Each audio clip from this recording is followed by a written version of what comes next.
Nagbabalik po ang Frontliners. Madam Ambassador, if I'm not mistaken, New Zealand was the place where the Lord of the Rings and The Hobbit were filmed. Anong ino-offer ng New Zealand in terms of tourism, and how do we attract New Zealanders to come to our country?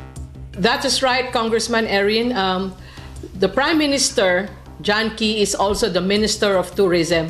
Kaya po napaka-importante sa kanila that they make sure that New Zealand is an attractive destination for tourists.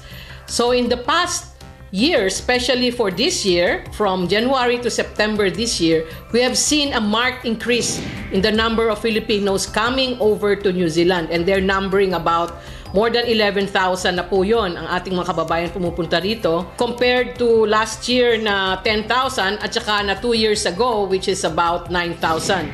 Most of them come here for a variety of reasons, but for the tourists, syempre po, it's always a must-see for them to go to the places where The Hobbit and The Lord of the Rings were filmed. So palagi yan, they will have to go to Hobbiton, to the Weta Workshop, and to the places where Sir Peter Jackson filmed these two iconic movies of New Zealand. But as far as the Philippines is concerned naman po, of course, we are also on a relentless drive to attract more and more New Zealanders to visit our country. We always tell them it's more fun in the Philippines, and New Zealanders, an increasing number of them, about mga 15,000 last year, went to the Philippines and enjoyed the various sites and destinations of the great outdoors and adventures all over the country. Nakita po din ng Department of Tourism that the New Zealanders tend to spend more and to stay longer in our country. So part of our tourism drive and also our other efforts to attract visitors from New Zealanders to the Philippines and vice versa is our collaborative efforts with New Zealand po to enhance our air connectivity. We signed po an air services agreement with New Zealand in 2007.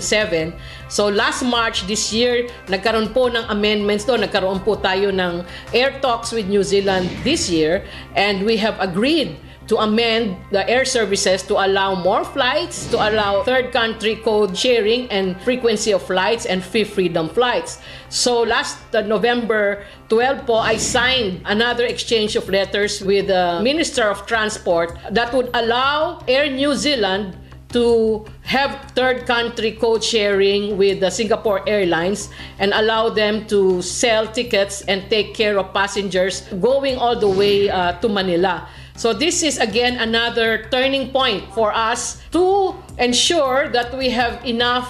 At the moment, in the absence of a direct air connectivity, the market will be developed because of these mga measures in place. And we hope that airlines of both countries will see the growing visitor movement from both countries to be able to encourage that their bottom lines and their profitability and viability of direct air connections are there. For we all know, Congressman Erin, di ba ho, that the direct air connectivity are the key enablers to enhance and to drive greater trade, investment, business, and tourism between the Philippines and New Zealand. Tama po kayo, it's at the moment there's no direct air flights. We either go through Sydney to Wellington or from Manila via Singapore, via KL, via Bangkok, going to Auckland and then Auckland to Wellington. Or even now, they have opened the flights to via Korea. So yan po ang mga routes papuntang New Zealand and New Zealand to Manila. Pastor Virgie, anong final message po natin, quick final message po natin sa ating mga kababayan na nanonood ngayon na interesado talaga na malaman yung relasyon o paano ang pakikipag-ugnayan natin sa New Zealand at paano natin maimbita tayo pumunta sa New Zealand?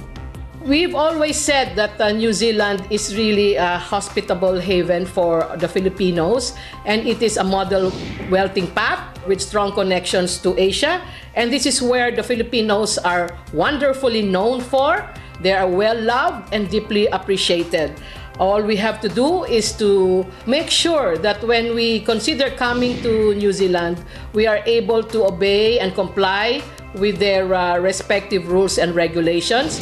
And it is very easy. They just have to go through the website ng Immigration New Zealand and they can see if they fall within the category that nakalagay po doon, nakalista. We here at the Philippine Embassy in New Zealand, we will continue to work closely with the government and people of New Zealand and to collaborate with the Filipino community and associations and societies as we work together to project that the Philippines is home of world-class talent, that we are able to increase the awareness and appreciation for the Philippines, and that indeed we are a country that is blessed with the richness and creativity of Filipino culture and talent that are reflected in more than 40,350 Filipinos here throughout the North and the South Islands.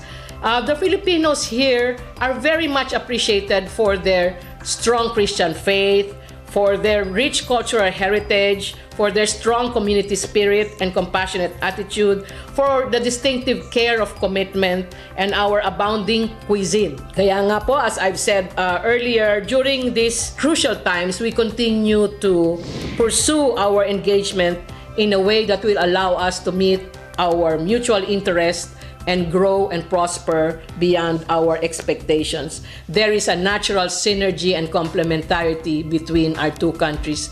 And we are so proud and we are so inspired that indeed the Philippines and New Zealand, our relationship is a people-based one. Maraming salamat po and God bless us all. Much Ambassador Virginia Benavidez. It was a pleasure talking to you. Hanggang sa susunod na linggo, kasama ang mga nangunguna sa pakikipag-ugnayan ng bansa sa ating kapwa, saan man sulok ng mundo, anumang oras at anumang panahon. Sa pangalan po ni Kuya Daniel Razon, I am Congressman Erin Tañada for Frontliners.